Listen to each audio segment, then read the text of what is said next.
Hello everyone. Welcome back to the Geography Weekly series.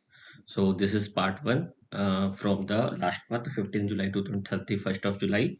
Some of the news has been extended up to the mid of August as well. So I will be covering the mid-August geography event if they have started from the mid of July. Okay. So without any further delay, let's go to the topic. So in part one, I have covered all these things. In part two, I will be covering all these topics. Okay, some of the topics don't belong to the geography as such, so I will skip that. But I have not skipped them from the main index because uh, they are important, and you must know these things are important, and you must learn them from the other sources. Maybe they have related to the GS3, GS4. Okay, so let's start. So this topic is important. Why this is important? Uh, Concern rises in the border district over low storage in Mulla Periyar Dam. Okay, so this dam is important. Why this is important? It has been in the news. You can see in the 5 of August, 4 of August, 2nd of August, 5 of August, in every Hindu, हर जगह ये बताया गया है। अब इसमें issue क्या हुआ है? इशू ये हुआ है कि मुल्ला पेरियार जो डैम है, उसमें जो रिजर्वायर का जो लेवल है, वो कितने फीट हो गया है? करीब 113 फीट तक चला गया है। ओके, अब ये जो फीट है, ये जो लेवल है, वो क्या है? प्रीवियस ईयर में इसी टाइम ये जो लेवल था, वो अराउंड आपका 131 फीट था। ओके, तो इसके कारण क्या हुआ है कि जब वाटर लेवल नीचे जाएगा तो मुल्ला पेरियार डैम से जो पानी मिलता है आपका तमिलनाडु को, वो नहीं मिल पाएगा। ओके, तो फिर इसमें क्या है, तमिलनाडु फाइनेंस मिनिस्टर ने बोला है ऑफिशियली अपने बजट में to actively pursue raising the Mullaperiyar water level. ठीक है, हम वाटर लेवल को ऊपर बढ़ाएंगे। अब देखो, जब ये मिनिस्टर बोल रहा है कि वाटर लेवल को ऊपर बढ़ाएंगे, इसका मतलब जो पानी बह रहा है, जो पानी केरल में जा रहा है, आपको ये पता होना चाहिए कि मुल्ला पेरियार जो डैम है, उसमें क्या है, आपकी इधर जो कहते रिवर है वो केरला साइड है। ठीक है, ये आपका डैम आ गया। ठीक है, अब इसमें जो वाटर लेवल है, अगर वो यहाँ तक है, ठीक है, इसको ऊपर बढ़ाना है, तो इसका मतलब हमें बट जो पानी जो छोड़ा जा रहा है उसको रोकना पड़ेगा या फिर उसे कम करना पड़ेगा। तो केरल केरल ने इसका क्या किया? एब्सोल्यूट रिजेक्शन किया है। उसने बोला it is operating under the unified stance water for Tamil Nadu, safety for Kerala. Why it is concern, why it is raising concern about the safety? तो इसमें क्या है कि एक्चुअली जो डैम है, ये जो डैम है वो आपका सिंपल ब्रिक से और मिट्टी से बना हुआ है। ठीक है, तो वो जो केरल बोलता है कि ये बहुत पुराना, 100 से 150 साल पुराना ये डैम है, और जो डैम सेफ्टी का जो कंसर्न है वो बहुत ज़्यादा हो जाएगा अगर आप वाटर लेवल को ऊंचा करोगे, और डैम टूट सकता है, और डैम टूटने से क्या होगा कि सारा का सारा पानी केरल में आ जाएगा, और केरल में क्या हो जाएगा, फ्लड आ सकती है, और अदरवाइज ऑल्सो जो आसपास के गांव है वो डूब सकते हैं। ओके, तो इसमें डीम सेफ्टी इवोल्यूशन किया गया। अब डीम सेफ्टी इवोल्यूशन में क्या किया गया कि हमारे जो डीम सेफ्टी इवोल्यूशन है वो कौन करता है? नेशनल डीम सेफ्टी अथॉरिटी करती है। ठीक है, and it is mandated to deliver a comprehensive dam safety evolution by 31st of December 2026। तो जो मुल्लापेरियार डैम की जो डैम सेफ्टी इवोल्यूशन था, उसकी जो डेडली टाइमलाइन है वो 31st ऑफ दिसंबर की है। अब यहाँ के जो केरल के सीपीआईएम के राज्यसभा के एमपी जॉन ब्रिटास, उन्होंने क्वेश्चन पूछा कि लोकसभा लास्ट राज्यसभा में क्वेश्चन पूछा, उसको रिप्लाई किया मिनिस्ट्री ऑफ जल शक्ति ने। वो ये बोला कि भाई देखो, उनका जो कंसर्न था वो ये था कि केरल का जो रिप्रेजेंटेटिव है उसको हटा दिया गया था, और अब जो आपकी जो ये है मेंबर, इस समय जो आपका जो इंटर जो पैनल है, इंटरनेट जो आपका जैसे बोलते हैं इंडिपेंडेंट पैनल ऑफ एक्सपर्ट्स जो बनाए जाते हैं, देखिए जो under the dam safety evaluation, ये जो इंडिपेंडेंट पैनल ऑफ एक्सपर्ट है उसमें केरल का रिप्रेजेंटेशन अब नहीं है। तो केरल का रिप्रेजेंटेशन नहीं होगा तो फिर केरल की बात कौन करेगा? तो उसके लिए उन्होंने क्वेश्चन पूछा। तो कंसर्न ये था ये टॉपिक डालने का कि कोई भी स्टेट का जो रिप्रेजेंटेशन है वो इंटर स्टेट लेवल जो वाटर डिस्प्यूट होते हैं उसमें किस तरीके से होता है। तो डैम सेफ्टी इवोल्यूशन के केस में आपका नेशनल डैम सेफ्टी अथॉरिटी है, वो आपका अपॉइंट करती है क्या, इंडिपेंडेंट पैनल ऑफ एक्सपर्ट, और वो इंडिपेंडेंट पैनल ऑफ एक्सपर्ट जो होते हैं वो अपना रिव्यू देते हैं। और ये उनके ऊपर लीगली बाइंडिंग लिमिट होती है कि आपको इतने टाइम तक देना है, क्योंकि जितना वो डिले करेंगे उतने ही उस इवैल्यूएशन की जो एक तरीके से क्या जाए जो यूटिलिटी है वो खत्म हो जाएगी। ओके, अब देखिए, ये जो नेशनल डैम सेफ्टी अथॉरिटी वो अपनी पावर कहाँ से लेती है, वो अपनी पावर लेती है अपना डैम सेफ्टी एक्ट 2021 से। ओके, तो ये भी इंपॉर्टेंट है, इसके बारे में पढ़ लो। 2021 में ये इनेक्ट हुआ था dam safety act. Okay, it creates a centralised legal framework for the surveillance, inspection, operation and maintenance of specified dams across India to prevent disaster. Okay, अब स्पेसिफाइड डैम्स की बात हो रही है, तो स्पेसिफाइड जो डैम्स है वो इसमें इन्होंने क्या बोला था, स्पेशली दो डैम्स दो विच आर 100 years और मोर ओल्ड। ओके, तो इसके केस में इन्होंने क्या बोला था कि डैम सेफ्टी एक्ट बोलता है कि अगर कोई डैम आपका 100 years से ज्यादा है तो आपका मैंडेटिंग, ये मैंडेट चीज है, ऑप्शनल नहीं है। आपका क्या होगा, कॉम्प्रिहेंसिव डैम सेफ्टी इवेल्युएशन होगा under this dam safety act. Okay, अब इसमें क्या होगा, all these dams are legally required to undergo a thorough comprehensive dam safety evaluation by an independent panel of verify. Independent panel का मतलब क्या हुआ, ये independent panel of experts to verify the structural integrity and seismic safety। तो ये कराया जाएगा। अब सेंट्रल गवर्नमेंट ने क्या किया है, टू प्राइमरी बॉडीज बनाई है। आप डैम सेफ्टी एक्ट के उसमें क्या है, नंबर नंबर 1 है आपकी national committee on dam safety, और दूसरा है national dam safety authority. Okay, तो ये जो national committee of dam safety है, ये आपकी फोकस करती है प्लानिंग पर, आपकी पॉलिसीज मेकिंग पे क्या क्या रेगुलेशंस होनी चाहिए। जो नेशनल डैम सेफ्टी अथॉरिटी है, इट इम्प्लीमेंट्स द पॉलिसीज जो आपकी जो नेशनल कमेटी ने बनाई है। It also resolve the inter state dam disputes. It also maintains the safety records. Okay, जो आप जो भी ये पैनल बना रहे हैं उनकी जो रिपोर्ट्स आ रही है उनको भी ये अपने एज ए रिपोजिटरी काम करती है। ओके, अब आगे देखिए, मुल्ला पेरियार डैम में इशू क्या आ रहा है। इशू देखो, दो लोगों का इंटर स्टेट डिस्प्यूट है। अब इसमें देखो केरल का पर्सपेक्टिव क्या है और तमिलनाडु का पर्सपेक्टिव इसका है। इसमें ये आप ग्रीन और इससे मत जाना, ये बस ऐसे ही बताए गए हैं। देखो, जो केरल का जो फोकस है वो कह रहा है, फोकस है ऑन ह्यूमन सेफ्टी, कि ये जो डैम है बहुत पुराना है, अगर ये टूट जाएगा तो हमारे जो लोग हैं, हमारे जो केरल के लोग हैं वो सेफ नहीं रहेंगे। तमिलनाडु क्या बोल रहा है, focuses on water rights and livelihood.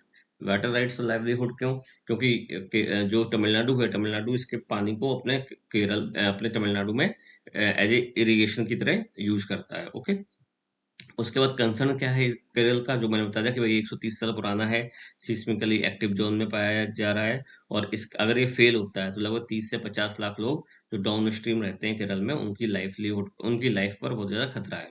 ठीक है, तमिलनाडु का स्टेट क्या है कि भाई देखो, ये क्रिटिकल लाइफ लाइन है, इससे हमें इरीगेशन के लिए पानी मिलता है, पीने के लिए पानी मिलता है, और जो पावर है, जो पावर पीछे इसके अगर आप पीछे जाओगे, इसके पानी से जो रिवर गई है वैगई डैम में, वहां पे आपका पावर प्लांट भी बना हुआ है, तो ये हमारी लाइवलीहुड के लिए भी बहुत ज्यादा इंपॉर्टेंट है। ये तमिलनाडु का ऑब्जेक्टिव है। वाटर लेवल का इशू क्या है कि ये जो केरल है वो कहता है कि भाई जो वाटर लेवल है वो 136 फीट से नीचे रहना चाहिए, जबकि जो तमिलनाडु कहता है भाई हम रखेंगे कितना, 142 फीट तक। ठीक है, ये 142 फीट की जो लिमिट है वो सुप्रीम कोर्ट ने डिसाइड की थी कि 140, ठीक है, कि 142 फीट तक आप इसको पानी को बढ़ा सकते हो। ओके, और आपको एकदम से नहीं बढ़ाना था, ग्रेजुअली बढ़ाना था, लेकिन इसने सबसे पहले 132 136 तक रखा, केरल उसी में बवाल करने लगा उतने में ही।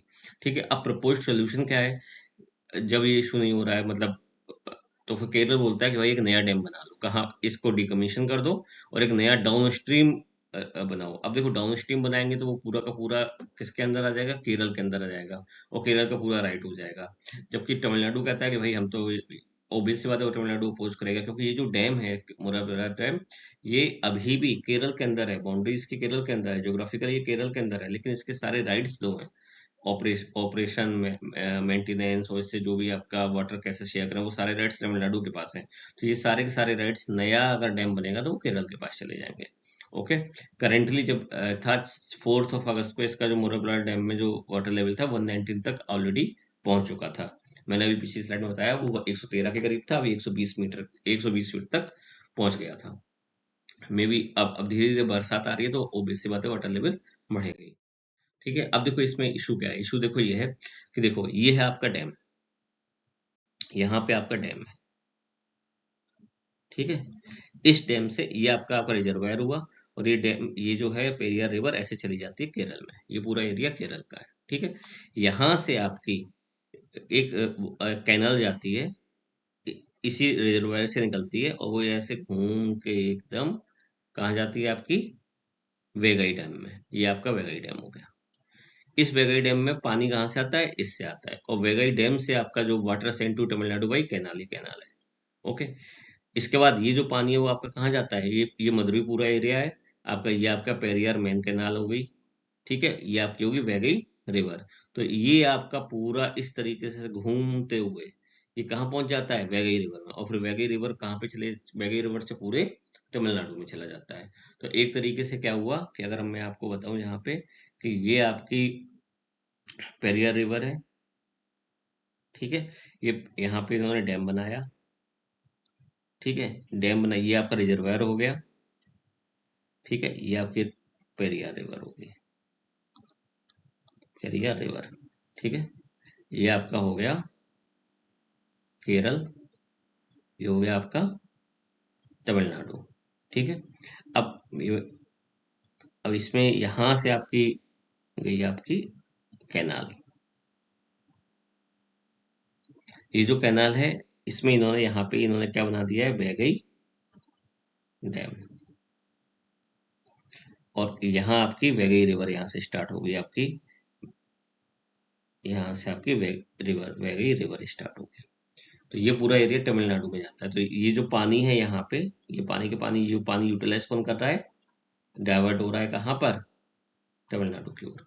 ठीक है, तो आप इधर देख लो, ये आपका ये आपका डैम है। ठीक है, ये पूरा डैम है, देखो ये।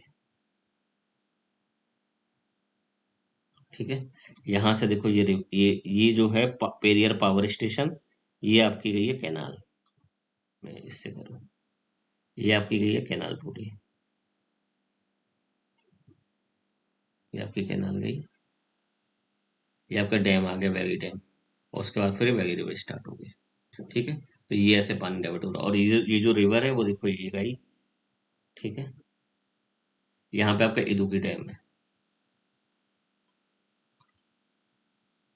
अच्छा, केरल वाले ये भी बोलते हैं अगर एकदम से इससे पानी छोड़ दिया गया, या ये फेल इसमें एकदम से टूट गया, तो ये जो हमारा जो इदुक्की डैम है, ये भी कैसे टूट सकता है, क्योंकि उसका वाटर लेवल एकदम से ज्यादा हो जाएगा, उस पर एकदम से पुश पड़ेगा। और अगर ये भी टूट गया तो पूरा केरल ही बह जाएगा। ठीक है, तो ये भी इनका कंसर्न है। ठीक है, तो केरल वालों ने क्या थी दिखाई थी कि अगर ये जो मुल्लापेरियार डैम अगर यहाँ से ब्रेक होता है, अगर ये फेल फेल होता है, तो ये पूरा का पूरा जो एरिया है, ठीक है, ये पूरा का पूरा पानी से पूरा बह जाएगा, और ये जो आपका समुद्र पूरा दिखाया गया है, ये समुद्र पूरा अंदर आ जाएगा।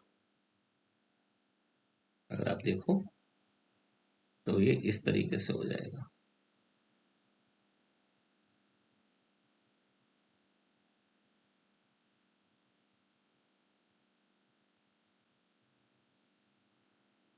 ये देखिए, यही फिगर बन गया। और ये जो बहे बहे हुए जो हिस्से हैं, वो इन्होंने देखो इधर दिखा दिए, वो कुछ इधर आ जाएंगे। अगर आप देखो ये यहाँ पे आ जाएंगे थोड़े बहुत आइलैंड की तरीके से। तो टुडे ये इन्होंने दिखाया, और ये टुमारो दिखाया। ओके, और इधर देखो लिखा है मुल्लापेरियार डैम, और फिर यहाँ लिख दिया वॉच हेयर। तो उन्होंने इस लेवल का उन्होंने एक तरह से प्रोपोगेंडा बनाया हुआ है केरल ने कि भाई इतना ज्यादा डेंजर हो सकता है, और क्या पता हो भी। तो हमारा कंसर्न जो है वो ये है कि भाई ये जो आपका मुल्लापेरियार डैम है वो कहाँ पर है, जोग्राफिकली केरल में है, मेंटेन और ऑपरेट किया जाता है तमिलनाडु के द्वारा। रिवर कौन सी है, पेरियार रिवर। इसमें डाउन स्ट्रीम अभी जो डैम है केरल में वो है इदुक्की। अप स्ट्रीम जो अभी करंट में जो डैम है वो वैगी डैम है, वो के कहाँ पर है, तमिलनाडु में। वैगी डैम को पानी कहाँ से मिलता है, मुल्लापेरियार डैम के रिजर्वायर से कैनाल गई है, वो वैगी डैम पे पहुंचती है। वैगी डैम जो है, वैगी डैम से पहले आपका पावर स्टेशन पड़ जाता है कैनाल के थ्रू। उससे पावर सप्लाई भी मिलती है। वैगी डैम के बाद आपका वैगी रिवर में चला जाता है।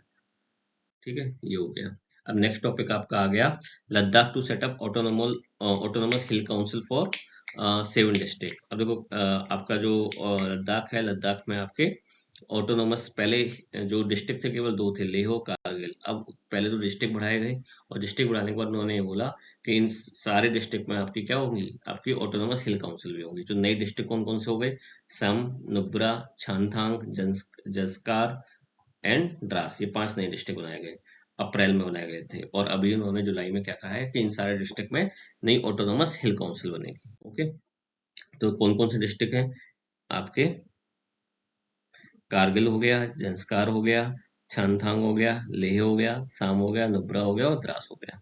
ठीक है, ये सारे नए डिस्ट्रिक्ट बने और इन सब में उन्होंने बोला है कि आपकी नई ऑटोनोमस हिल काउंसिल बनेगी।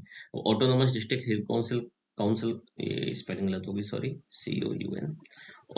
The newly formed council will operate under the Section 3 of LAHDC Act. Okay, each district council, LADHD का आप समझ लो Ladakh autonomous hill district council. Okay, each district council भी विल्ड एक्सटेंसिव लोकल अथॉरिटी। अब local authority है तो आपको पता ही है कि ऑटोनोमस डिस्ट्रिक्ट हिल काउंसिल के पास सारे राइट्स होते हैं। लैंड और रेवेन्यू से रिलेटेड आपका कौन लैंड यूज कैसे करोगे, क्या टैक्स ले रहे हो आप, रेवेन्यू जनरेशन कैसे होगी, ये सारे राइट्स उसके पास होंगे। आपके पास पूरा का पूरा जो भी एलोकेटेड डिस्ट्रिक्ट बजट होगा उसके ऊपर पूरा कंट्रोल होगा। आप उसको लोकल प्लानिंग में कैसे यूज कर सकते हो वो भी होगा। पब्लिक सर्विसेज पे आपका कंट्रोल होगा।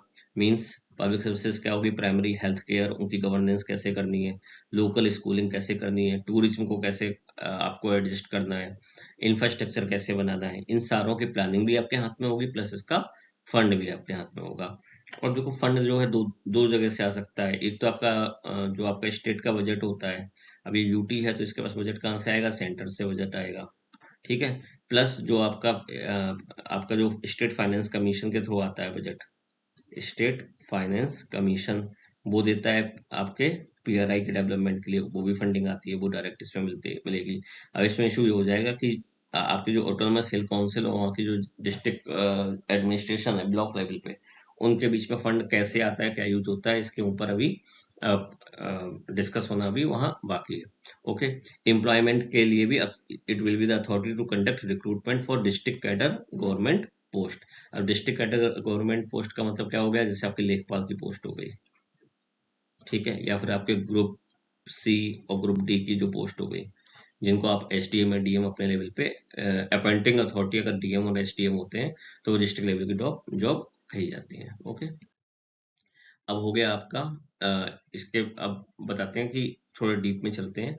ये जो अपेक्स बॉडी लेह की है और जो कारगिल डेमोक्रेटिक अलायंस है, उन्होंने कंसर्न कहा है कि भाई देखो आप 7 सेपरेट मिनी काउंसिल बनाओगे तो इससे क्या होगा कि स्टेट्स की या रीजन की जो कलेक्टिव बार्गेनिंग पावर है वो कम हो जाएगी। मींस पहले क्या था, पूरा लद्दाख कहता था कि हमें दिक्कत है, अब क्या है कि ये लद्दाख पूरा नहीं कर पाएगा, कुछ कहेंगी कि नहीं हमें तो कोई दिक्कत नहीं है, एक दो लोग करेंगे, तो फिर आप क्या कहोगे, आपकी जो बार्गेनिंग पावर है स्टेट की सेंटर के साथ वो कम हो जाएगी। उन्होंने क्या बोला कि आप एक यूनिफाइड रिप्रेजेंटेटिव पॉलिटिकल स्ट्रक्चर बनाओ या फिर फुल स्टेटहुड दे दो अंडर आर्टिकल 371 फ्रेमवर्क। उन्होंने बोला कि भाई हमें या फिर तो यूटी वो बना दो, स्टेटहुड दे दो, और हम जिससे कि हम अपनी कलेक्टिवली हम अपने आप को रिप्रेजेंट कर पाए नेशनल लेवल पे या पॉलिसी में उसमें। तो सेंटर ने क्या बोला, centre was considering a customised sui generis. Sui generis का मतलब क्या है, अपने आप में जो एक यूनिक चीज होती है। अगर आपने देखा होगा स्यू जेनेसिस जो टर्म है, ये आपका कुलदीप नैयर वाले केस में सुप्रीम कोर्ट ने बोला था कि इंडिया का जो वो है फेडरलिज्म है, या इंडिया का जो फेडरल स्ट्रक्चर है पॉलिटी का, वो क्या है, अपने आप में एक स्यू जेनेसिस है। ओके, अब इसमें इसी सेम लाइन पर सेंटर ने बोला कि हम एक आपके लिए कस्टमाइज्ड स्यू जनरस मॉडल बना रहे हैं अंडर आर्टिकल 371। अब इस स्यू जनरस मॉडल में क्या होगा, नंबर 1 होगा the proposed UT level body, UT level overarching body, this council would act as a mini legislature. उन्होंने कहा कि यूटी लेवल पे हम एक ओवर आर्किंग बॉडी बनाएंगे जो इन सारे डिस्ट्रिक्ट को क्या करेगी, एक तरीके से मैनेज करेगी, and this council would act as a mini legislature. and it would feature elected representative from all 7 districts to debate and pass territory-wide environmental, tourism and industrial policy. Means उन्होंने ये बोला कि ये आपके 7 डिस्ट्रिक्ट हैं, ठीक है, इन सारे लोगों से हम क्या करेंगे, इलेक्टेड बोर्ड इलेक्शन कराएंगे और यहाँ पे आपकी एक मिनी लेजिस्लेचर बनाएंगे, ठीक है। और इस मिनी लेजिस्लेचर को हम लोग क्या बोलेंगे, ओवर आर्किंग बॉडी, जो क्या करेगी, इन सारे डिस्ट्रिक्ट में जो भी प्लानिंग होगी टूरिज्म से रिलेटेड, एनवायरमेंट से रिलेटेड, इंडस्ट्रियल पॉलिसी, वो सारी ये बनाएगी, ओके। दूसरा इन्होंने क्या बोला, हम आपको लेजिस्लेटिव सेफ गार्ड भी देंगे, unified Ladakh representative body, the power to pass binding laws regarding the owners land ownership transfer and allotment. तो सबसे ज्यादा कंसर्न ये होता है कि लैंड ओनरशिप के राइट्स किसके पास हैं या कौन इसकी ओनरशिप लेगा। तो वो क्या होगी, एक आपकी यूनिफाइड लद्दाख की रिप्रेजेंटेटिव बॉडी होगी, ओके, नॉट द सेंटर की। Plus cultural and employment protection, तो इसमें बोला कि it will be the legislative right to define local resident, means ये जो आपकी यूनिफाइड लद्दाख लेजिस्लेटिव बॉडी होगी उसके पास ये राइट होगा कि हम लोकल रेजिडेंट्स को कैसे डिफाइन करते हैं। And this definition would legally reserve group C and group D public sector job exclusively for the Ladakh youth, protecting local employment across all 7 district. तो ये मैंने ऑलरेडी बता दिया है कि आपकी जो लोकल जॉब है उनकी सिक्योरिटी, आपके लैंड ओनरशिप की सिक्योरिटी, लोकल रेजिडेंट की डेफिनेशन क्या होगी, आपके टूरिज्म से रिलेटेड, एनवायरनमेंट से रिलेटेड, इंडस्ट्रियल पॉलिसी से रिलेटेड जो भी डिसीजन है वो कौन लेगी, वो आपके इलेक्टेड रिप्रेजेंटेटिव है from all 7 district, they will make a overarching body और ये बॉडी इस पर डिसाइड करेगी। तो एक तरीके से सेंटर ने बोला कि it will be a customised sui generis model to make something like a mini legislature, and it will have the finance independent financial power and also as well as the administrative and executive role to play. Next अब आप topic है आपका, India blames Pakistan for protest in PoK seeks accountability. ठीक है, तो इसमें क्या हुआ है कि आपका पीओके में चल क्या रहा है, तो आप देखो 14 जुलाई की भी न्यूज है, ये आपकी 31 जुलाई की न्यूज है, ये आपकी 14 अगस्त का आर्टिकल है, ठीक है।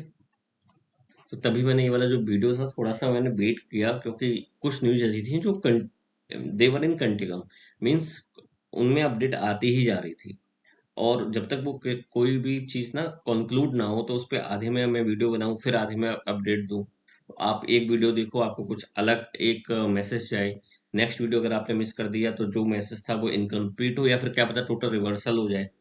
तो it is important to wait rather than to give you the knowledge जब तक जबकि वो टॉपिक पूरा कंप्लीट भी नहीं हुआ, ओके।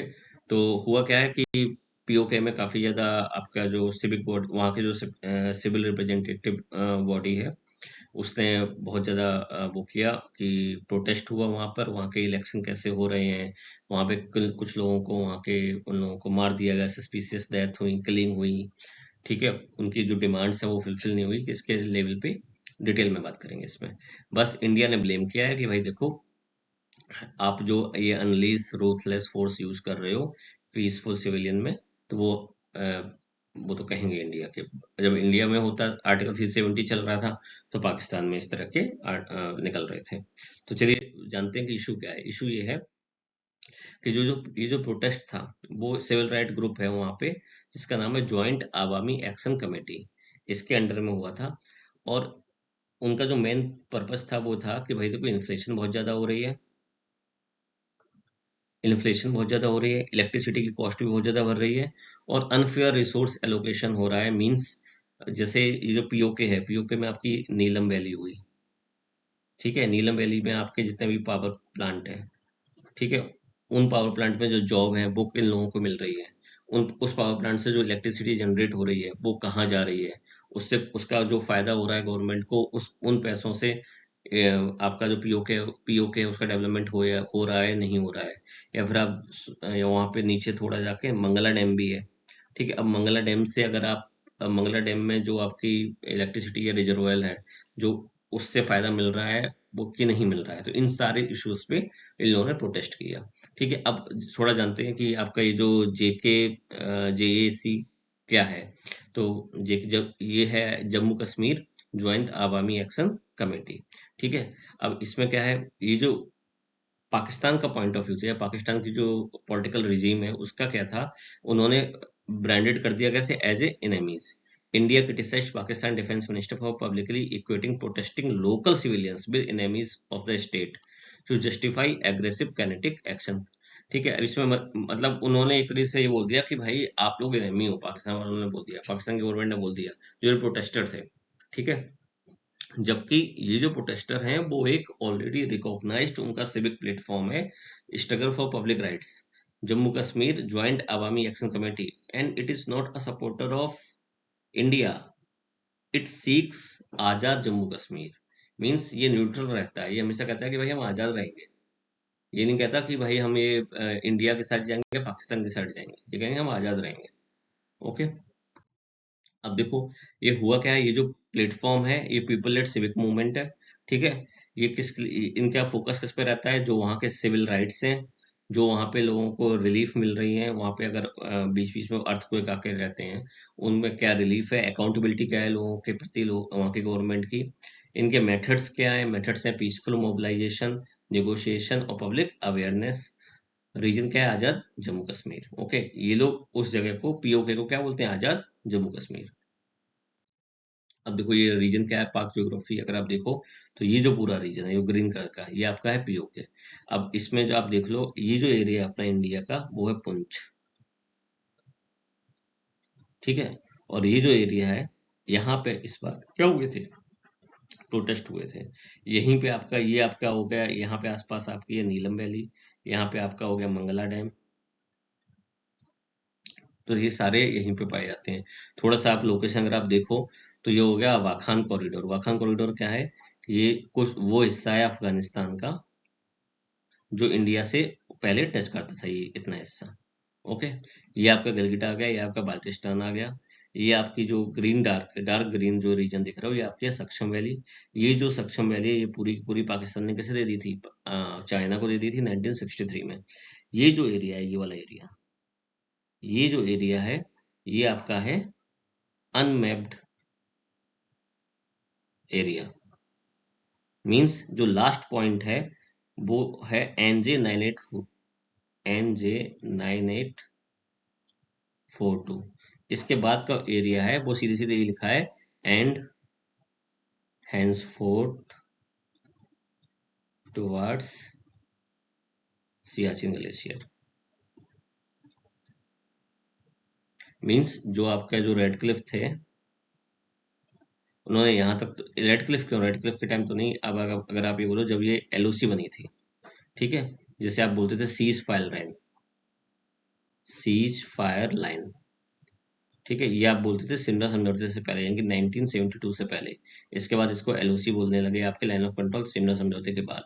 तो उसमें लिखा है कि भाई NJ9842 तक तो ये पूरा का पूरा एरिया जो है वो हम जानते हैं, ये वाला पूरा एरिया, ये तो पूरा अच्छे से डिमार्केट है।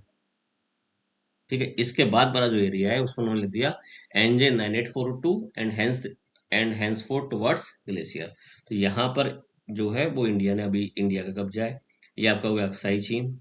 ठीक है, ये पाकिस्तान का है। ठीक है, ये आपकी हो गई LAC line of actual control, ये आपकी, ये किस केस में आ गई, आपके चाइना के केस में। ओके, ये अपना इंडिया का एरिया है।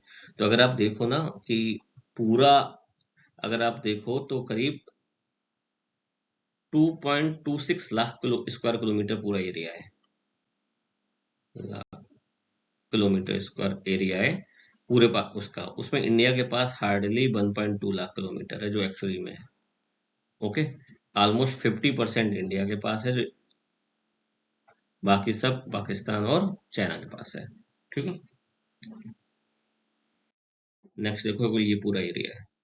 ठीक है, देखो इसमें लिखा है इंडिया के पास 46% है, अक्साई चीन 19% है, पाक गिलगित बाल्टिस्तान सक्षम वेरी 36 एरिया है।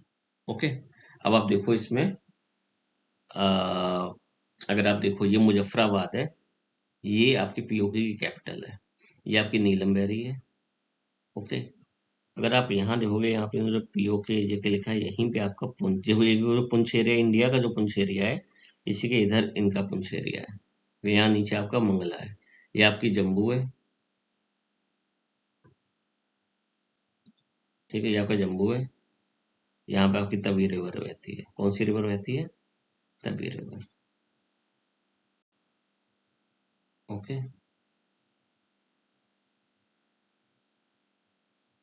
और तो ज्यादा कुछ है नहीं इसमें, बता ही दिया था। नेक्स्ट आइए, यूएन हेड जो है उन्होंने विजिट किया है सीरिया में।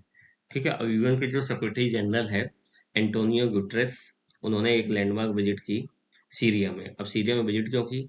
सीरिया में अभी तक असद रिजाइम चल रही थी 52 ईयर्स तक। मींस जो आपके इनके जो पिताजी थे वो 1970 से लेके,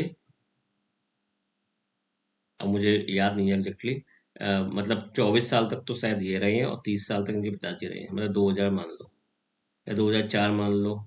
उसके बाद से ये असद, अभी जो इनको भगाया गया है, तो सीरिया वालों ने क्या किया, असद रिजाइम को फेंक दिया 2024 में। उसके बाद क्या हुआ कि जो यूएस ने सैंक्शन लगाए थे वो भी सारे 2025 के तक सब खत्म कर दिए। और अभी जुलाई 2026 में यूएन हेड ने यहाँ विजिट किया सीरिया में। ठीक है, अब इन्होंने विजिट किया, इससे पहले कौन गए थे? आपके इमेनुअल मैक्रोन भी सीरिया गए थे, डेमाकस में, सीरिया की जो कैपिटल है।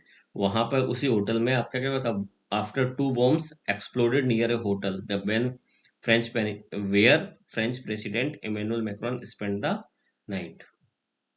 ठीक है, तो ऑल्दो जो वहाँ पे लॉ एंड ऑर्डर है वो इतना अभी आप कह दो नॉर्मलाइज नहीं हो पाया है still, he has made it's his visit. Okay, अब देखो इसमें क्या है कि फॉल ऑफ द रिजाइम, ये आपके बशर अल असद हैं, बशर अल असद। ठीक है, इनका जो 52 ईयर्स का असद फैमिली का रूल था ये खत्म किया। अपोजिशन ने क्या किया कि एक स्विफ्ट मिलिट्री एक्शन किया नवंबर 2026 2024 में। और जो इनकी इंपॉर्टेंट सिटीज थी, आपके अल्पिप्पो हुआ, हमा हुआ, होम्स हुआ, इन सबको पहले कब्जे में लिया, उसके बाद फिर कैपिटल पे भी कब्जा कर दिया। और फिर उसके बाद फिर असद ने क्या किया, secretly left Damascus for Moscow, where he was granted asylum, मिल गया उसे।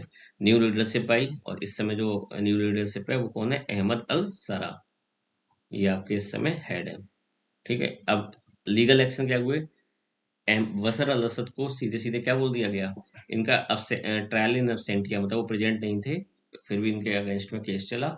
और इनको क्या बोला कि वसर अल असद और उनका जो भाई थे मेहर अल असद को प्री मेडिएटेड मर्डर, टॉर्चर और क्राइम के लिए क्रिमिनल कोर्ट ने क्या बोल दिया, आपको सेंटेंस देम टू डेथ। कि अगर आप आए या पकड़े गए सीरिया के गवर्नमेंट के द्वारा, तो आपको you will be sentence them to death. Okay, अब देखो ज्योग्राफी ऑफ सीरिया के बारे में बात करें, तो ज्योग्राफी ऑफ जो सीरिया है वो आप देख लो, आप हो गई आपकी कैपिटल डेमाकस। ठीक है, यहाँ पे आपके हैं एंड ये हो गया आपके लेबनान माउंटेन, और इसके जस्ट आपके हो गए एंटी लेबनान माउंटेन, ये हो गए, नाम भी देख लो। ये इंपॉर्टेंट सिटीज हैं, अल्पिपो हो गई, होम्स हो गई, ठीक है, इन सारे, और आपकी हमा हो गई। अभी मैंने इन तीनों को मेंशन किया था जिस पर आपके स्विफ्ट मिलिट्री एक्शन हुआ था, and before taking over control on Damascus, इन्होंने इन सारे जो सिटीज थी इन पे भी कर लिया था। अब देखो इसमें क्या है, सबसे इम्पोर्टेंट सीरिया में क्या है, ये यूफ्रेट्स रिवर जो है सबसे इम्पोर्टेंट आपकी वेस्ट एशिया की रिवर में एक है। ये आपके नॉर्थ ईस्ट पूरे नॉर्थ को कवर करके हुए जाती है। उसके बाद इसमें क्या है, ये वाला जो एरिया है, ये जो एरिया है, ठीक है, इसे बोलते हैं अल जजीरा। इसी के नाम पे जो आपका चैनल बना है वो इसी के नाम पे बना है, अल जजीरा। ठीक है, और ये आपकी है टिग्रिस रिवर। ठीक है, यहाँ पे ये दो रिवर और आती है।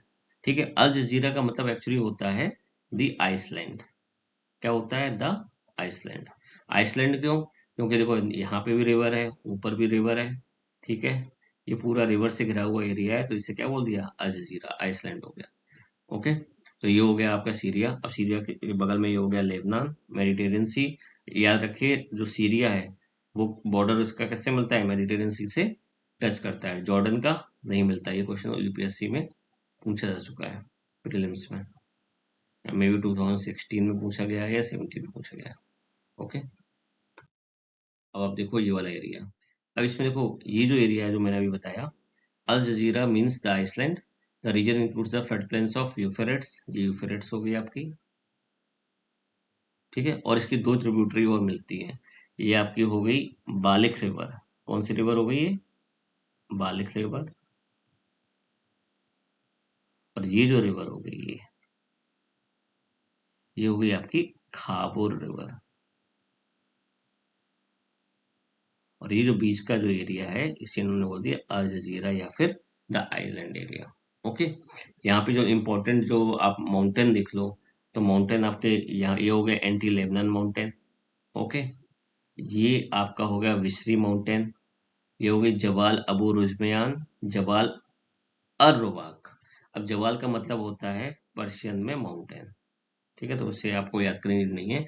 अबू रुजमियान और अर रुवाक आपको याद रखना है, ठीक है। तो अगर आपसे कोई पूछा जाए कि सीरिया में जो माउंटेन है, ये डायरेक्ट क्वेश्चन इसमें, या फिर एक ये भी है अल-द्रूज, जवाल अल-द्रूज, तो आपके हो गए कौन कौन से माउंटेन हो गए यहाँ पे, अबू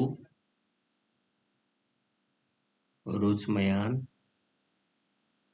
फिर आपका हो गया अर रुवाक, फिर आपका सबसे नीचे हो गया अल द्रूज, ठीक है।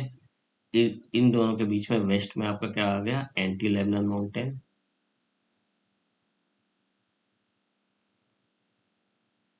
Anti Lebanon mountain. और यहाँ पे आपका आ गया इस साइड आपका बिशरी माउंटेन, ठीक है। नॉट सो इम्पोर्टेंट, बट आपको इनके नाम याद होने चाहिए, जब ये क्वेश्चन में आए तो आपको हिट कर जाएगा, हाँ ये सीरिया के हैं, ठीक है। अभी जो लेटेस्ट जो न्यूज आई है, वो एक्चुअली जो न्यूज आई है वो इन माउंटेन से रिलेटेड जो आसपास न्यूज नहीं है, न्यूज है आपके लेबनान से रिलेटेड। लेबनान में क्या हुआ है कि आपका ये जो एरिया आप देख रहे हो, इसको मैंने दिखाया यहाँ पे, आपका माउंट, ये जो माउंट हरमन है ये आपका हाईएस्ट पीक है लेबनान माउंटेन की, या इस पूरे एरिया की मान लो आप, ठीक है। जो इजराइल है, इजराइल कब्जा करता जा रहा है ऊपर की ओर, ठीक है। और कहाँ तक कब्जा कर लिया इसने, ये इसने ये बाउंड्री बनाई। और ये जो बाउंड्री है वो कौन सी बाउंड्री है, लिटानी रिवर वाली बाउंड्री, मतलब जो इजराइल है ये आपका बॉर्डर है, नॉर्मल बॉर्डर, लैंड बॉर्डर जिसे आप कह लो, ये आपका नॉर्मल बॉर्डर है। जो इजराइल है उसने यहाँ तक कब्जा कर लिया ऊपर तक, ठीक है, ये कब्जा इजराइल का हो गया। ये जो रिवर है ये आपकी होगी कौन सी, लिटानी रिवर, जो मैंने यहाँ पे लिखी है। ये जो रिवर है, ये रिवर है आपकी लिटानी रिवर, यहाँ पे है कहीं, ये है आपकी लिटानी रिवर। और अब ये कह रहा है कि हम और ऊपर जाएंगे, लिटानी रिवर के और ऊपर जाएंगे, और ये कह रहा है हम यहाँ करीब यहाँ और ऊपर जाएंगे, ये दिख नहीं रहा है, ऐड कर दो, और ऊपर तक जाएंगे इसके, और कब्जा कर लेंगे और ऊपर तक जाएंगे। और यहाँ पे आपकी रिवर आती है जहरानी रिवर,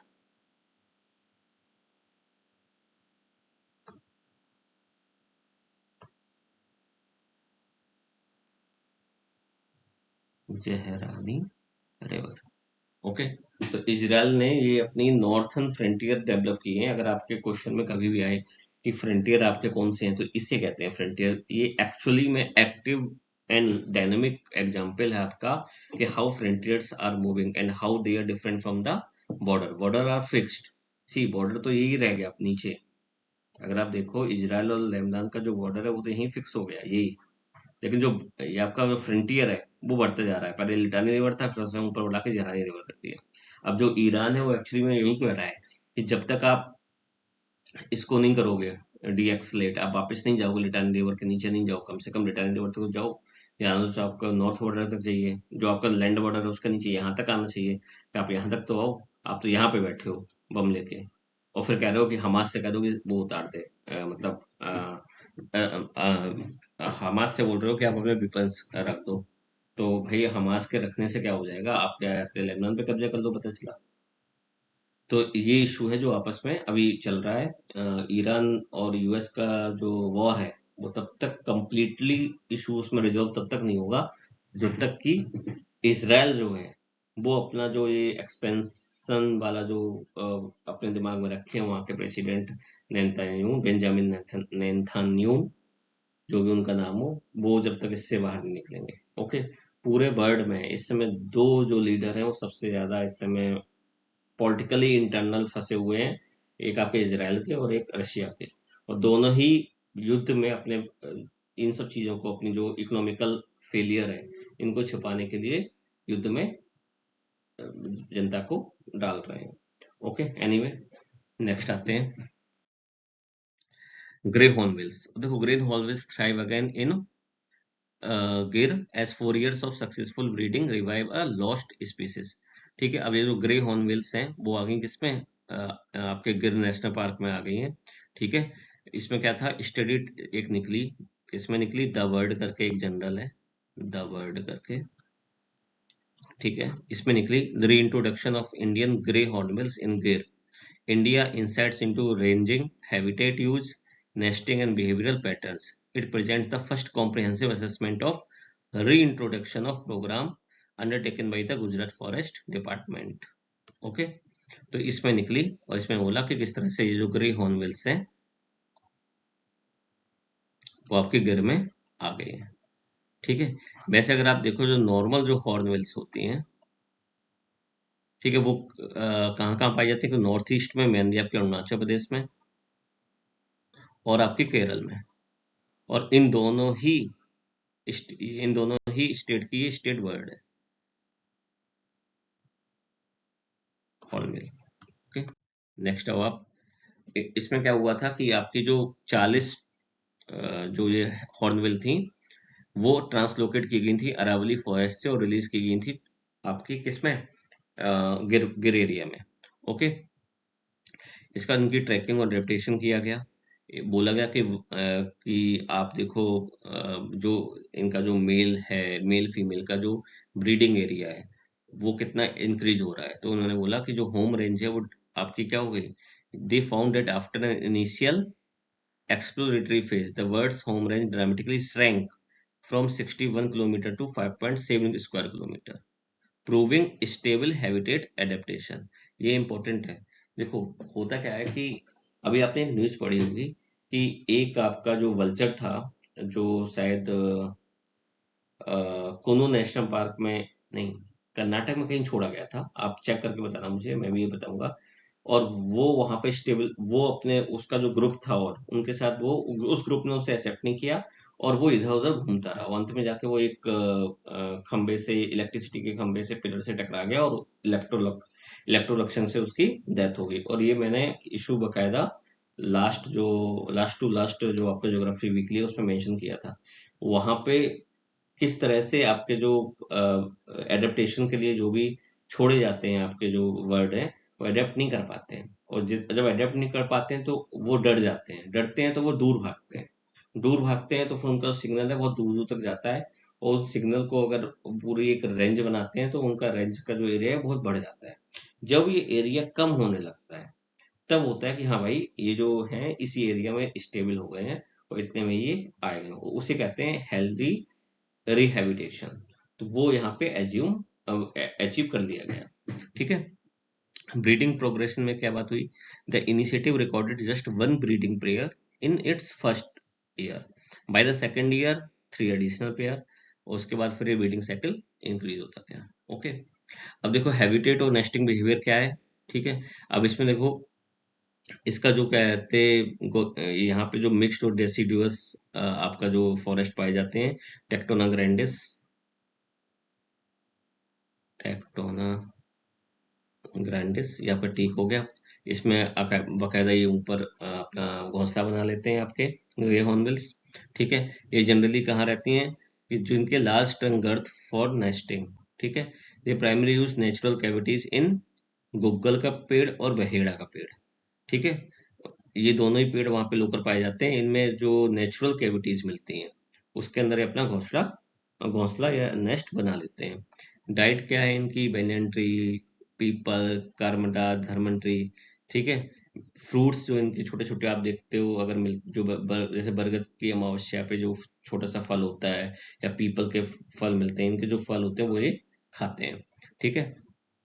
ये इनकी डाइट हो गई। नेक्स्ट आप देखो, next topic, union government weighs herbicide paraquat, ठीक है। अब ये पैराक्विट क्या होता है? पैराक्विट होता है जब आपकी एक फसल आपकी है, उसको आपने हार्वेस्ट कर लिया, ठीक है। उसके बाद क्या होता है कि दूसरी फसल आप उगा रहे हो, तो तब तक इसमें क्या होते हैं, बहुत सारे वीड निकल आते हैं, ठीक है। इन वीड को क्लियर करने के लिए उस पर स्प्रे किया जाता है, ठीक है। ये जो वीड किलर है उसे ही बोलते हैं क्या? पैराक्विट। इसका पूरा नाम होता है पैराक्विट डाइक्लोराइड, डाइक्लोराइड, ओके। अब इसमें है क्या कि बहुत सारे केसेस आए सेल फार्म के। वाई? क्योंकि ये जो पैराक्विट है वो ऑनलाइन भी मिलता है। वो क्या मिलता है?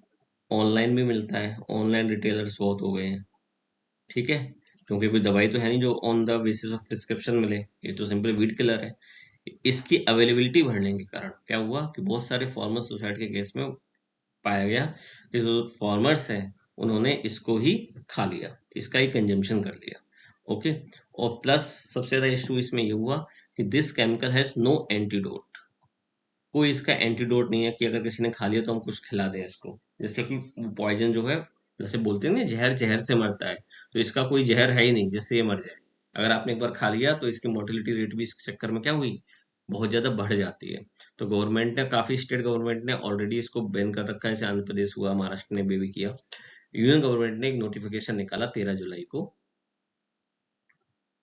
13 जुलाई को, और कहा कि फॉर पब्लिक एंड जो भी स्टेक होल्डर हो, जैसे जो कंपनी बनाती है या जो भी डिस्ट्रीब्यूटर है पूरी रिटेल सप्लाई चेन की, कि भाई हम इसको बैन करने जा रहे हैं, आप अपना अपने बताओ कि आपको क्या क्या दिक्कत आ रही है, हमको ये बैन करना चाहिए, वो किस तरह से, किस प्रोसेस से करना चाहिए। तो 13 जुलाई से 13 अगस्त, ठीक है, एक महीना हो गया। उन्होंने जिसको भी अपना देना होगा, अपने अपने सजेशन देने होंगे, या अपनी जो भी ग्रीवेंसेस हैं वो उन्होंने दे दिए होंगे। और अब गवर्नमेंट क्या करेगी, फाइनल गैजेट ऑफ इंडिया में इसको नोटिफाई करेगी under insecticides act 1968, okay. Impact, ban का इम्पैक्ट क्या होगा? बैन का इम्पैक्ट जो होगा, जो स्मॉलर प्लेयर्स हैं, स्मॉलर प्लेयर्स का मतलब जो सिर्फ यही बनाते हैं, जिनका जो पोर्टफोलियो है आपके पूरे केमिकल का, उसमें केवल पैरापेटी बना रहे हैं, उनका तो सीधे सीधे सेल खत्म हो जाएगी। दूसरा क्या है, the sharper proportional impact could instead be felt by smaller and less diversified company, जो मैंने बता दिया। दूसरा क्या है, जो प्रपोज्ड बैन है वो आउटसाइड इंडिया भी इसका वो किया जाएगा, इम्पैक्ट होगा। क्यों होगा? क्योंकि इंडिया में जितने भी आपके जो डिस्ट्रीब्यूटर हैं, जो भी कंपनीज हैं, वो ज्यादातर क्या है, फॉर्मुलेटर है। कोई भी आपका टेक्निकल ग्रेड, आपका जो ऑर्गेनिक मॉलिक्यूल है वो नहीं बनाता है। आप क्या करते हो, आप जो मेजर पोर्शन है वो आप बाहर से इंपोर्ट करते हो, और जो छोटी मोटी चीजें हैं वो उसमें मिला देते हो, पैकिंग करते हो और बेच देते हो, ठीक है। तो अगर ये बैन हुआ तो एक्चुअली में जो इंपोर्ट करके मटेरियल आ रहा है, जिन कंपनी से आ रहा है बाहर से, उनको लॉस होगा, ठीक है।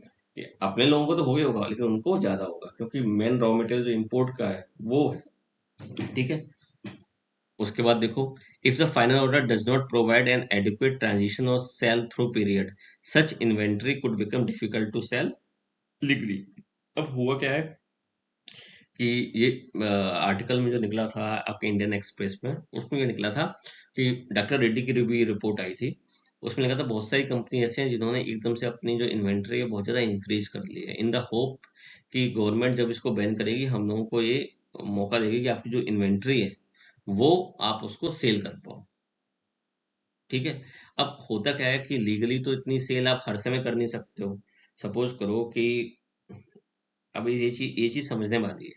क्यों समझने वाली है? अब देखो, आपको पता है बीट कब यूज होगी, जब आप हार्वेस्ट कर चुके होगे और आपको फील्ड जो है क्लियर करना होगा। अब अगर इसमें इस समय जो है पूरे इंडिया में आपकी धान की खेती लगी हुई है, ओके। अब धान की खेती में तो आप इसे यूज कर नहीं पाओगे, तो क्या होगा, ये सब चीजें फिर बाद में इलीगली सेल होंगी, ओके। और उस उसके लिए क्या होगा कि गवर्नमेंट उसके लिए रेडी नहीं होगी, आप उसको एक तरह से कंट्रोल भी नहीं कर पाओगे। तो जो इन्वेंट्री सेल वाला इशू है वो भी एक बहुत बड़ा इशू है कि आप उसको होर्डिंग में यूज होगी या आपके विदाउट गवर्नमेंट की ओवरवॉच के ये बिकेगी। ओके, तो these are the impact of the ban. ठीक है, ये तो मैंने बता दिया। इसके बाद देखो नेक्स्ट आपका है आपका China's great green wall tames desert growth but fight is not over. ठीक है, तो अभी आपका यूएनसीडी की COP17 सबमिट हुई थी आपकी अगस्त में। उसमें उन्होंने चाइना ने शेयर किया था कि कैसे इन्होंने डिजर्ट को रिक्लेम किया है, और रिजल्ट कैसे रिक्लेम किया है, सेल्ट्रल बेल्ट से।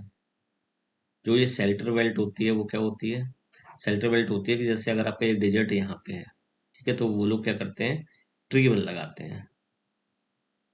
ठीक है, ट्री लगाते हैं, तो यहाँ पे कम हाइट के ट्री लगाते हैं।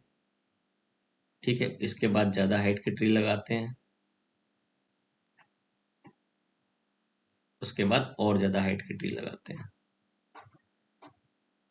ठीक है, इस यहाँ पर कह दो कि सबसे पहले ये वाले ट्री लगाए, फिर ये वाले लगाए, फिर ये वाले लगाए। तो उससे क्या होता है कि जो भी डस्ट आती है या फिर जो भी सैंड बाहर आती है, उसके कारण जो आपका डिजर्ट है वो इंक्रीज हो, डिजर्ट का जो एरिया है वो बढ़ता है, वो सारा का सारा वो जो एयर है वो क्या होती है, विंड ब्रेक हो जाती है। यहाँ पे क्या हो जाती है, विंड ब्रेक की तरह ही। और जो आपका जो डिजर्ट है वो आगे बढ़ नहीं पाता है और यहाँ पे ग्रो हो जाती है। तो इस तरीके से चाइना ने किया है, ग्रेट वॉल चाइना, इन्होंने जो गोबी डिजर्ट का जो एरिया है, तकला मकान वाला जो एरिया है वो सारा कवर किया है। ओके, तो इसमें चाइना का टोटल रिजर्टिफाइड लैंड एरिया जो है वो लगभग 10% कम हो गया है। ओके, और जो आपके डिग्रेडिक रेंजरलैंड या डेजर्ट एरिया है वो लगभग 40% कम हो गए हैं। ओके, तो ये इसका था। ये जो ग्रेट ग्रीन वॉल है वो कौन कौन से SDG को कवर करती है, 15, 8, 2, 17 और 13। ओके, अब देखिए कौन से एरिया में है, इस पूरे एरिया में है, ये पूरा एरिया जो है। ठीक है, इस जो आपका गोबी डेजर्ट था वो इस पूरे पूरे एरिया में इंक्रीज कर रहा था। ठीक है, अगर जैसे गोबी डेजर्ट है वो पूरा ऐसे इंक्रीज करने की कोशिश कर रहा था, और धीरे धीरे क्या हो रहा था, ये पूरा का पूरा एरिया डेजर्ट बनता चला जा रहा था। ठीक है, तो उसमें इन्होंने क्या किया, यहाँ पे इन्होंने पूरी ग्रीन आपकी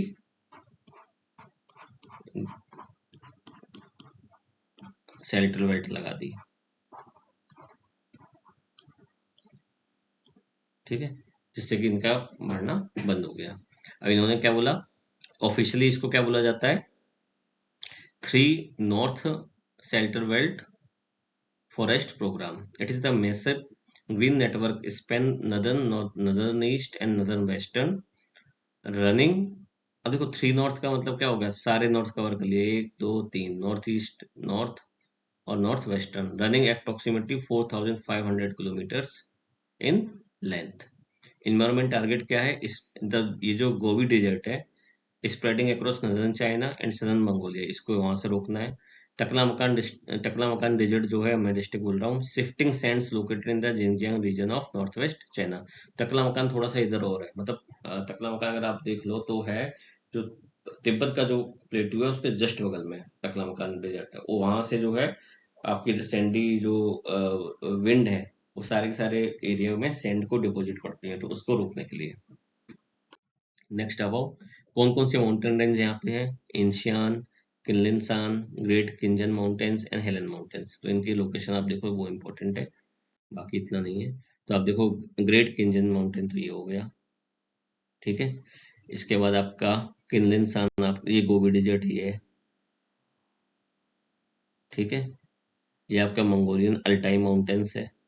ठीक है, ये पूरे अल्टाइन माउंटेन्स। ओके, अब देखो इसमें इंपॉर्टेंट क्या है, ये जो आप रिवर देख रहे हो ये आपकी येलो रिवर है, या होंगो रिवर जिसे बोलते हैं। ठीक है, इस होंगो रिवर को येलो रिवर भी बोलते हैं, क्यों, क्योंकि इसमें मिट्टी पूरी उड़ के आती है डेजर्ट से, और उसके कारण क्या होता है कि पूरा का पूरा जो रिवर है वो येलो हो जाती है पूरी। ठीक है, तो ये इसमें समझने वाली बात है। देखो ये पूरा एरिया इसमें बताया गया है। तो देखो आपका ये हिमालय रेंज हो गई, वो ये इंडिया है। अगर आप देखो तो आपका देखो ये तिब्बतन प्लेटू है, ये जो आपका हो गया टकला मकान डेजर्ट। ठीक है, ये हो गया तरीम बेसिन, ये हो गया तिनशियान, ठीक है, ये हो गया कुन्नुनसान, ठीक है। इसके बाद आपका तिब्बतन प्लेटू इधर हो गया, ये हो गया किनलिन माउंटेन्स, ये हो गया तियांग माउंटेन्स, और ये हो गया आपका ग्रेट किंजन रेंज। तो चाइना का मेन पर्पस ये है, देखो कि ये जो माउंटेन है, इनके बीच का जो एरिया है जहां से डस्ट आपकी आ सकती है, जहां से डिजर्ट एक्सटेंड कर सकते हैं, उन पूरे एरिया में हमें क्या करना है, हम लोगों को ग्रीन ग्रेट ग्रीन वॉल बना देनी है। तो ये पूरा ऐसा ये चाह रहे हैं कि हमें पूरा ऐसा पूरा बना दें।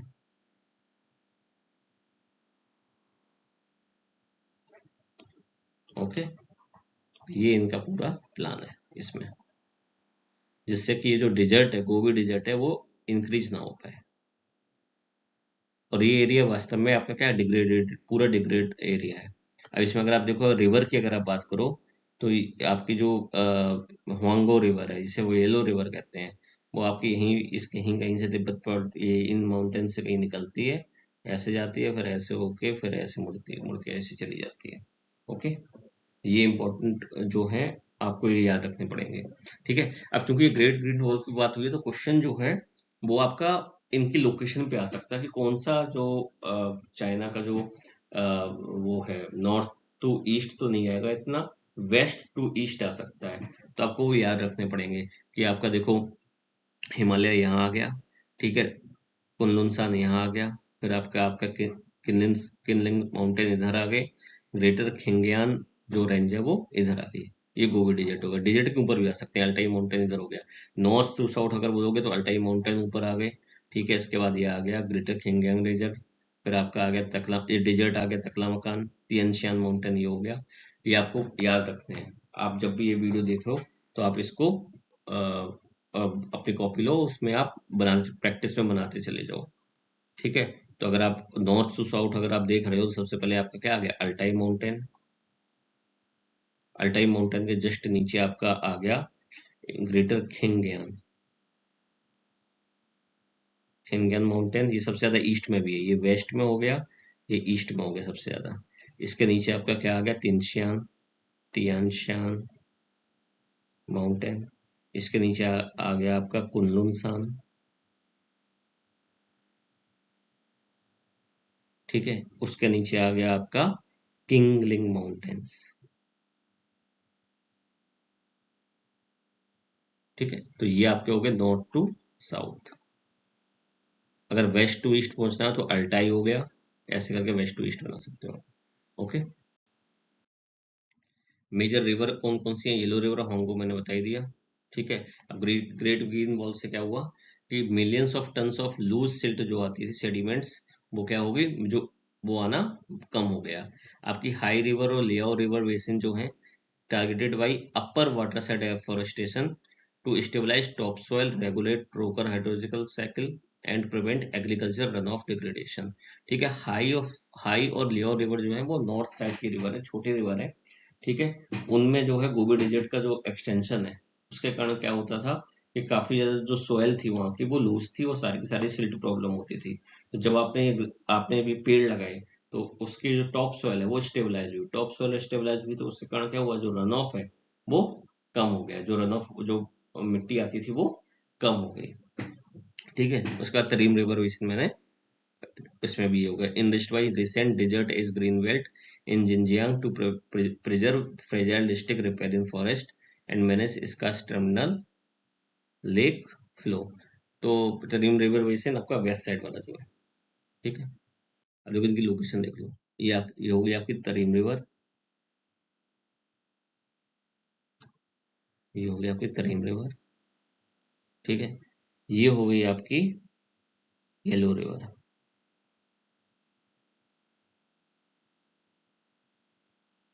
ये आपकी हो गई हाई रिवर, ठीक है। ये हो गई हुआई रिवर, ये हो गई आपकी लाओ रिवर। तो ये जो रिवर मैन है, हाई रिवर, लियाओ रिवर, येलो रिवर, तरीम रिवर, ये ज्यादा, इनको ही ज्यादा, और ये हो गई सोंगो रिवर, ये जो रिवर है, ये सारी जो रिवर है, इनको अगर हम थोड़ा सा बड़ा बनाते हैं, इसको थोड़ा बड़ा, ये सारी जो रिवर है, एक ये रिवर,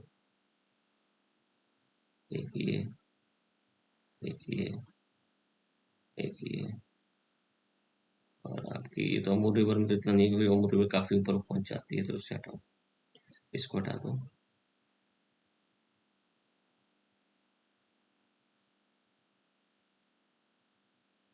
ये जो है सौंग रिवर, ये सारी रिवर जो है आपके ग्रीन, आपके गोबी गोबी डिजिट से जो आपकी डस्ट आती है, उससे इम्पैक्ट होती है। ठीक है, तो इन पे कंट्रोल हो रहा है, क्यों? क्योंकि आपका जो पूरा का पूरा जो ग्रीन बेल्ट है, जो ग्रेट ग्रीन वॉल है, वो सारी की सारी इस एरिया में बनाई गई है, ये जो एरिया है।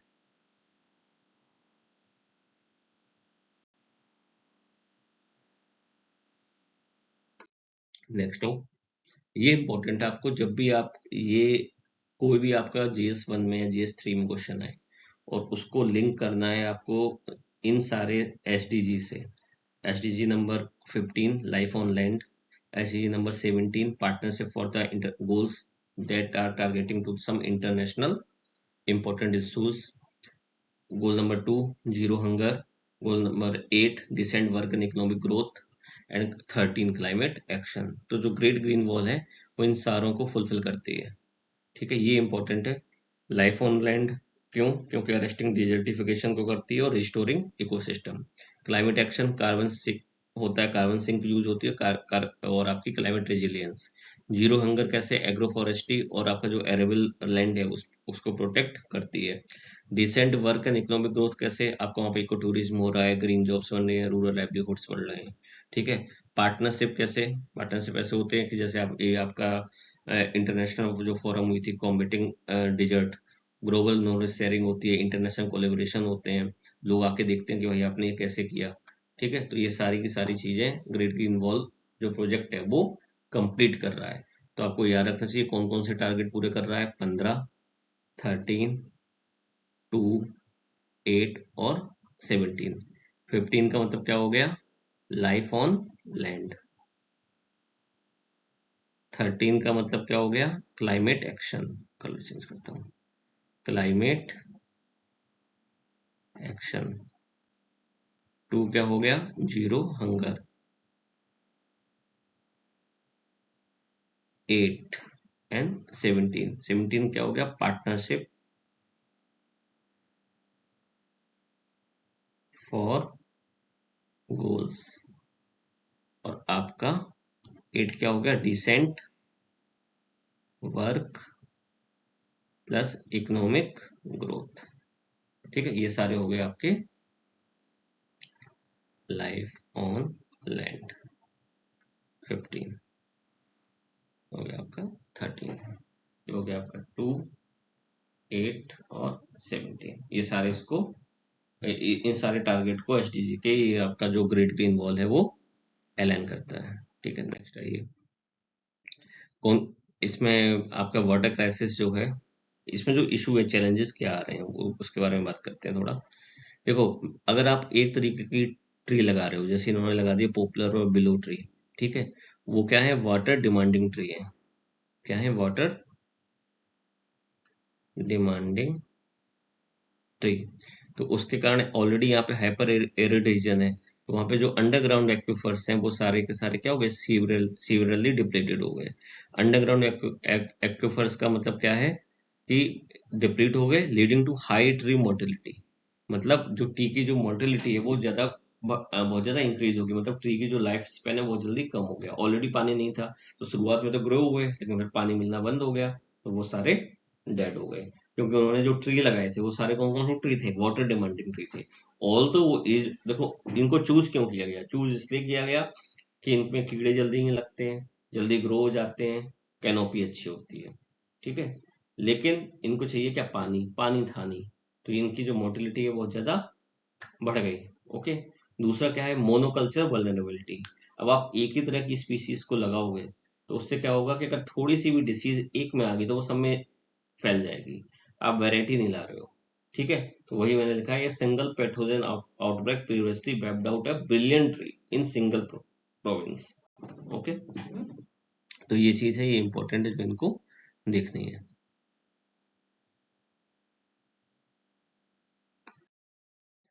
देखो आपका ये एरिया है, देखो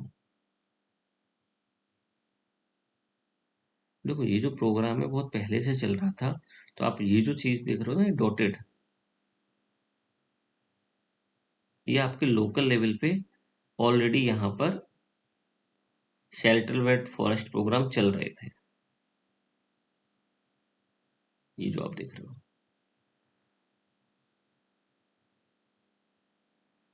ठीक है, इस इनकी जो गैप है इसको इन्होंने इस बार फिल कर दिया, उन्होंने कहा कि हम पूरे में ही लगा देंगे। तो ये जो पूरा गैप है ये इन्होंने अब फिल कर दिया। तो ये पूरा आपका क्या बन गया, जो ब्लू कलर का आपका स्काई ब्लू कलर का जो एरिया है इन्होंने कहा हम पूरे में ही अब लगा देंगे।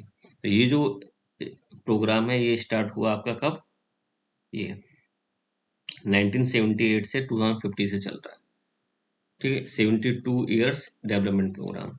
Chinese government launched the Three North Central Belt program across northern China with a total area of 4.06 million kilometer, यानी 40.69 लाख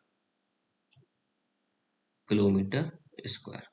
ओके, ऐसे इन्होंने ऑलरेडी पहले जो बनाए थे वो ये वाला एरिया भी बना था, upper and middle reaches of Yangtze river river shelter programme, ये आपको कोस्टल में भी इन्होंने बनाया था। ठीक है, अभी इन्होंने ये ऊपर बनाया है। ओके,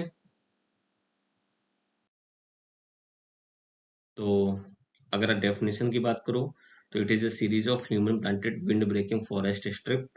ठीक है, तो मतलब एक फॉरेस्ट स्ट्रिप इन्होंने लगाई, उसमें माना कि पेड़ों की हाइट इतनी है, फिर दूसरी लगाई, उसमें इन्होंने पेड़ों की हाइट और इंक्रीज कर दी, तीसरी लगाई तो आपकी और इंक्रीज हो गई। और ये सारे के सारे क्या हो गए आपके, विंड ब्रेकिंग यहाँ पे हो जाएगा, विंड क्या होंगी, ब्रेक होंगी फॉरेस्ट स्ट्रिप।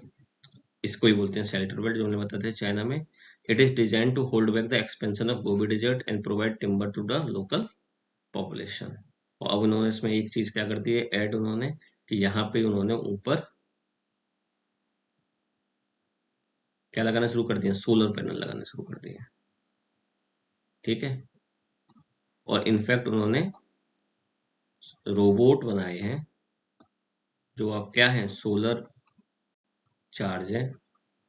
और ये जो रोबोट है वही क्या कर रहे हैं, प्लांटिंग कर रहे हैं किसकी, ट्री की। इस तरह से उन्होंने किया। नेक्स्ट आइए। अच्छा, ये एक फैक्ट था कि ये जो three north central belt programme है उससे क्या हुआ कि जो गोबी डिजर्ट का जो डिजर्टिफिकेशन है वो एक्चुअली में रिवर्स हो गया। मींस अभी तक जो गोबी डिजर्ट था 1980 से वो ग्रो कर रहा था क्या, 10,000 स्क्वायर किलोमीटर पर ईयर। लेकिन पहली बार 2022 में वो 2,000 स्क्वायर किलोमीटर श्रिंक हो गया गोबी डिजर्ट। तो ये चीज इसका फैक्ट है इसके पॉजिटिव की अगर बात करूँ तो। नेक्स्ट आपका आ गया ये जम्मू कश्मीर की जो मानसवल या मनसबल लेक है, उसमें आपके माइग्रेटरी बर्ड्स फिर से आने लगे। अब मनसबल लेक जो है वो कहाँ पे है, देखो कश्मीर में क्या है कि ये आपकी गई झेलम रिवर। ठीक है, ये आपकी आ गई बुल लेक। ठीक है, यहाँ आपकी आपकी आ गई सिंध रिवर, जो वहाँ की रिवर है। या आप एमपी वाली सिंध की बात मत करें, कश्मीर वाली सिंध। ठीक है, यहाँ पे आपकी इसमें टच नहीं है, आपकी है आपकी ये मनसबल लेक। नीचे आपकी अगर आप देखो यहाँ पे आपकी डल लेक है। ठीक है, यहाँ पे आपका श्रीनगर है। ठीक है, तो मनसबल लेक, जो मनसबल लेक है वो इंडिया की डीपेस्ट फ्रेश वाटर लेक है। सेंटर जम्मू कश्मीर में गांडेलवर डिस्ट्रिक्ट में, ये जो डिस्ट्रिक्ट है गांडेलवर डिस्ट्रिक्ट है। इकोलॉजिकल रिकवरी हो रही है। ठीक है, रिकवरी का मतलब पहले कुछ दिक्कत रही होगी, दिक्कत क्या थी, और सीवेज डिस्पोजल यहाँ बहुत होता था पूरे श्रीनगर का, और ये तो श्रीनगर है, डिस्पोजल यहाँ आ गया, डल लेक में तो कर नहीं सकते। ठीक है, shrinking water lines, choking invading weed. ठीक है, फिर इन्होंने क्या किया, डेवलपमेंट अथॉरिटी ने, बुलर म्युनिसिपल डेवलपमेंट अथॉरिटी ने एक एग्रेसिव क्लीन अप कैंपेन चलाई। बीड रिमूवल किया, 7,202 cubic metre of suffocating aquatic vegetation were manually and mechanically cleared from the surface to jumpstart water circulation. Massive dredging, मतलब निकाला गया सामान पूरा. Workers dredged an area spanning 70,000 square feet, clearing channels, restoring depth and returning freshness to the natural spring. ठीक है. अब actually ये जो मनसब लेक है उसमें 1000 से ज्यादा आपके नेचुरल अंडरग्राउंड स्प्रिंग है जो अंदर से पानी आता है. ठीक है. इस ये वाली जो लेक है इसमें कहीं किसी लेक से पानी नहीं आ रहा है, मतलब किसी रिवर से पानी नहीं आ रहा है. इसमें क्या है, अंडरग्राउंड आपके नेचुरल स्प्रिंग है, उसके कारण ये लेक बनी है. अब उसके ऊपर क्या हो गई थी, बीड और आपके स्लज और मिट्टी पूरी जम गई थी. तो क्या हो रहा था, उससे जो पानी है वो ऊपर नहीं आ पा रहा था, सर्कुलेशन हो नहीं पा रहा था. तो उसके कारण उन्होंने वो साफ साफ किया, पानी फिर से आ गया. पानी आ गया तो उससे क्या हो गया, आपके जो सेंट्रल एशियन फ्लाईवे जो आपका बनता है, अगर आप ये देखो, ये अगर इंडिया है, ठीक है, तो ये जो एरिया यहाँ से आते हैं पक्षी, यहाँ पे आपका कश्मीर है. ठीक है. तो इस ये जो आपका हो गया सेंट्रल एशियन फ्लाईवे, यहाँ पे आके रोकने लगे. ठीक है. और क्या हुआ, कौन कौन से ऐसे आपके वाइट हेडेड डक्स आ गई, लॉन्ग ईयर्ड ऑल आ गए, हॉर्न ग्रीप्स आ गए, ये सारे के सारे जो भी वहाँ के विजिटर्स हैं वो आने लगे और वहाँ पे दिखने लगे. ओके. लोकेशन क्या है जो मैंने बता दी, ये आपकी उलर लेक हो गई, ये आपकी झेलम रिवर हो गई. ठीक है. ये आपके अंचार लेक भी बोल सकते हो, ये डल लेक हो गई, ये आपकी सिंध रिवर हो गई, ये आपकी है मनसब लेक. इसकी जो मैक्सिमम डेप्थ है वो है अराउंड 13 मीटर. और ये क्या है, आपकी deepest natural fresh water lake है. ओके. इसमें 1200 से ज्यादा इंटरनल ग्राउंड वाटर स्प्रिंग है. ओके. अब इसमें देखो, नॉर्थ टू साउथ पूछा जा सकता है. तो आपकी सबसे ज्यादा नॉर्थ में हो गई आपकी बुलर, बुलर के बाद आपकी आपकी मनसब, आपकी मनसबल लेक, उसके बाद आपकी आपकी अचनार, अचनार बोल रहा हूँ, अंकार लेक बोल लो या अंचाल लेक बोल लो. इसके बाद आ गई आपकी डल लेक. तो नॉर्थ टू साउथ क्या हो गया, WMAD. ओके. ये हो गया आपका इस लेक से रिलेटेड. तो थैंक यू. ठीक है. ये आपका हो गया जुलाई, और लगभग फर्स्ट वीक ऑफ अगस्त भी मैंने कवर कर लिया है. ठीक है. नेक्स्ट जो वीडियो आएगा वो जल्दी आएगा, मैं अगस्त में ही अगस्त का पूरा कंप्लीट करने की ट्राई करूंगा. ठीक है. जो इवेंट पूरे हो चुके होंगे उनके मैं वीडियो बना दूंगा, और जो चीजें चल रही होंगी उनको मैं आगे उसको आगे बना दूंगा. कवर में सब करूंगा, कोई भी ऐसा नहीं कवर नहीं करूंगा. ठीक है. आप लोग ये जो आपका सिविल सर्विसेज कंटेंट है वो आपका इंस्टाग्राम पे भी आ गया है, आप इसको प्लीज फॉलो करो, amolmista.csc.i, या फिर इसका QR कोड ले लो. और प्लीज शेयर करो, सपोर्ट करो, लाइक करो, सब्सक्राइब करो, जो भी करना है करो. ठीक है. ऑलरेडी देखो, हम लोगों का जो कंटेंट है या मेरा जो कंटेंट है वो कोई, उसमें कोई जिमिक नहीं है. ठीक है. तो जो पढ़ने वाले बच्चे हैं उनके पास अगर पहुंचेगा तो वो उसे पढ़ेंगे, लेकिन पहुंचना तो चाहिए. पहुंचने के लिए आप उसे शेयर करो, लाइक करो, सब्सक्राइब करो. ठीक है. केवल आप अकेले खुद से देख लोगे, ये सोचोगे कि दूसरे के पास कंटेंट ना जाए, तो उससे आपको कुछ फायदा नहीं होगा. ठीक है. वो कहीं और से भी पढ़ लेगा. आप अगर करोगे तो उससे मेरा भी फायदा होगा. ठीक है. और एक मोटिवेशन मिलता है, आप लाइक ज्यादा बढ़ते हैं, व्यू ज्यादा बढ़ते हैं, तो हिम्मत होती है फिर से कंटिन्यू करने में. Okay. I hope you understand. Thank you.